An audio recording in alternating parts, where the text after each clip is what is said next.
जय Hind. Welcome to CUET concept minds. तो दोस्तों, जैसा कि सीयूईटी यूजी के लिए पॉलिटिकल साइंस का हम सीरीज कर रहे हैं, उसी में चैप्टर नंबर 5 करने वाले हैं हम आज सेकंड बुक का।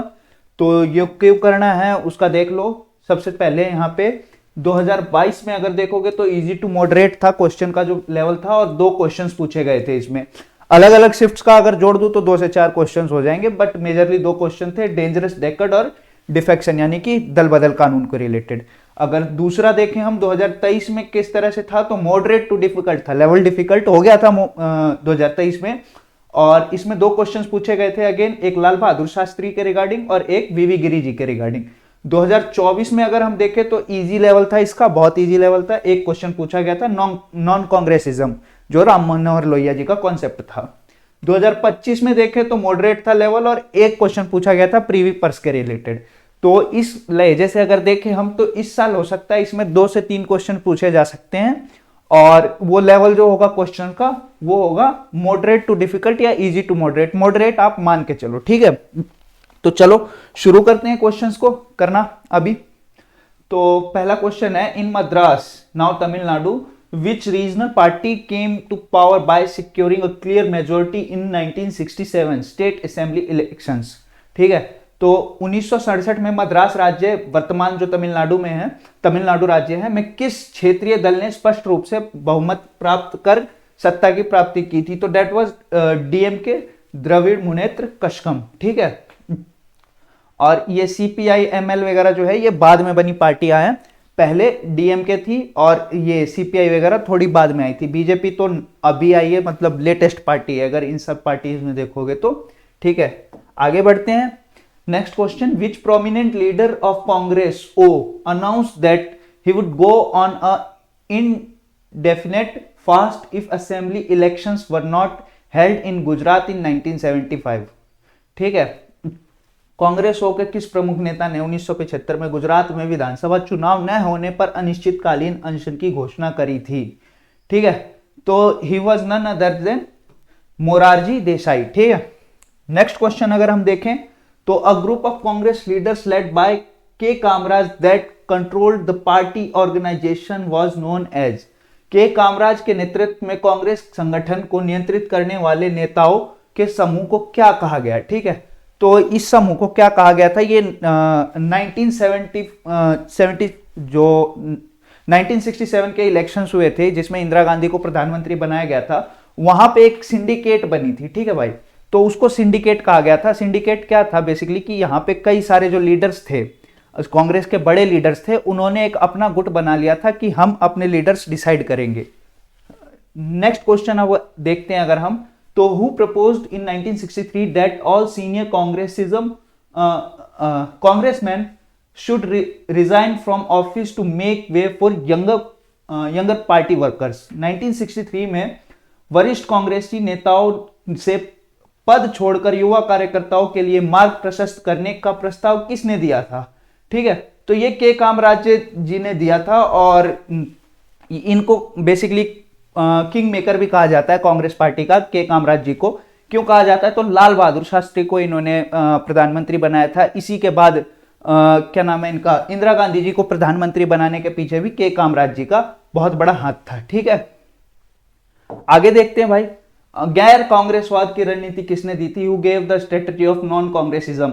तो he was Ram Manohar Lohia. 1960s में इन्होंने ये थ्योरी प्रपोज की थी, जिसमें इन्होंने ये कहा था कि जितने भी कांग्रेस के अलावा अन्य पार्टियां हैं वो सभी एक साथ इकट्ठी आ जाओ, और इसके बाद क्या होगा कि हम कांग्रेस के खिलाफ चुनाव लड़ेंगे। बेसिकली इसको आप, जो अभी इंडिया में इलेक्शंस हुए थे 2025 वाले, 24 वाले, 25 वाले लोकसभा के, तो वहां पे ये इंडिया एक संगठन बनाया गया था जिसमें बीजेपी एक तरफ थी और छोटे मोटे जो अलायंस थे बीजेपी के, इसके अलावा जितनी भी बड़ी पार्टियां थी उन्होंने एक अलायंस बना लिया था।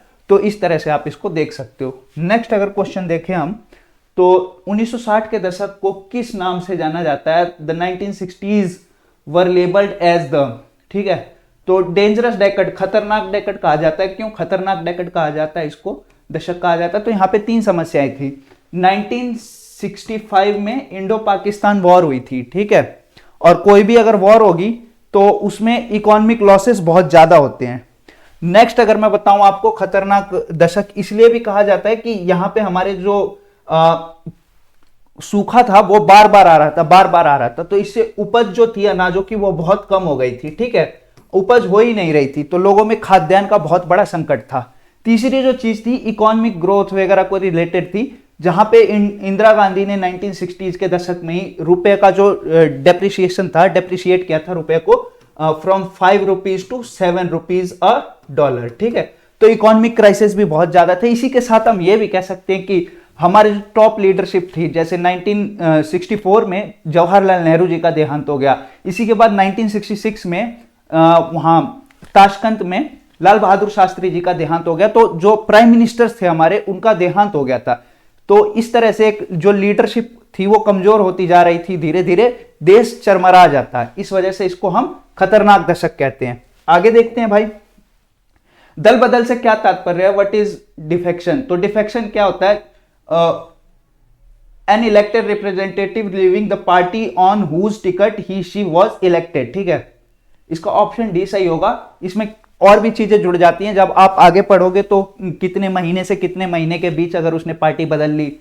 बेसिकली फिलहाल तो इतना है कि कोई व्यक्ति है, उसने फलाने पार्टी से चुनाव जीत लिया, और जब असेंबली में जा रहा था तो उसने उस पार्टी से रिजाइन देके दूसरी पार्टी को ज्वाइन कर लिया, दैट इज कॉल्ड डिफेक्शन। ठीक है, दल बदल कानून।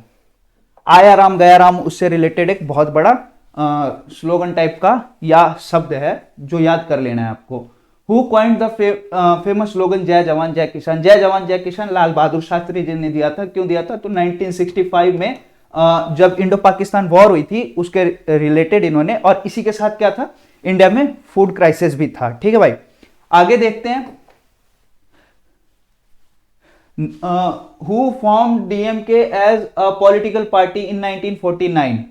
1949 में डीएमके को राजनीतिक दल के रूप में किसने स्थापित किया, तो he was CN Annadurai.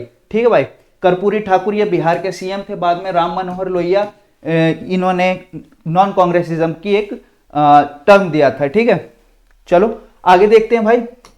Next question, which general elections bought the phenomena of first coalition governments in the states.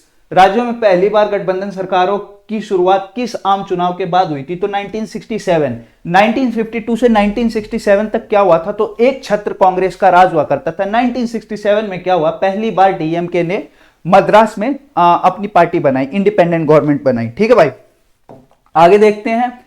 गरीबी हटाओ स्लोगन किसने दिया था, तो इंदिरा गांधी जी ने गरीबी हटाओ का स्लोगन दिया था। ये 1970s के जो इलेक्शन हुए थे ना, 67, 68 वगैरह वाले जो इलेक्शन थे, उसमें इन्होंने गरीबी हटाओ का नारा दिया था। Which election year is considered as the landmark in India's political and electoral history for the decline of Congress dominance? Congress प्रभुत्व के पतन के संदर्भ में भारत के राजनीतिक इतिहास का निर्णायक वर्ष कौन सा माना जाता है, तो 1967 अगेन। ठीक है भाई, क्योंकि 1967 से कई राज्यों में कांग्रेस की सरकारें गिरने लगी। 7 राज्यों में कम से कम कांग्रेस की सरकार जो थी वो खत्म हो चुकी थी, 7 स्टेट्स में। Who succeeded Jawaharlal Nehru as the Prime Minister of India in May 1964। 1964 मई में लाल बहादुर शास्त्री जी बने थे हमारे प्रधानमंत्री जवाहरलाल नेहरू जी के बाद। ठीक है भाई, आगे देखते हैं भाई। Lal Bahadur Shastri died in January 1966 in which city while negotiating to end the war with Pakistan. ठीक है, तो ये ताशकंद समझौते में 10 जनवरी 1966 को लाल बहादुर शास्त्री जी का देहांत हुआ था ताशकंद में, जो अभी उज्बेकिस्तान में है, पहले यूएसएसआर का पार्ट हुआ करता था। ठीक है भाई, so this is it for today, और मिलते हैं नेक्स्ट वीडियो में। तब तक के लिए नमस्कार, जय हिंद।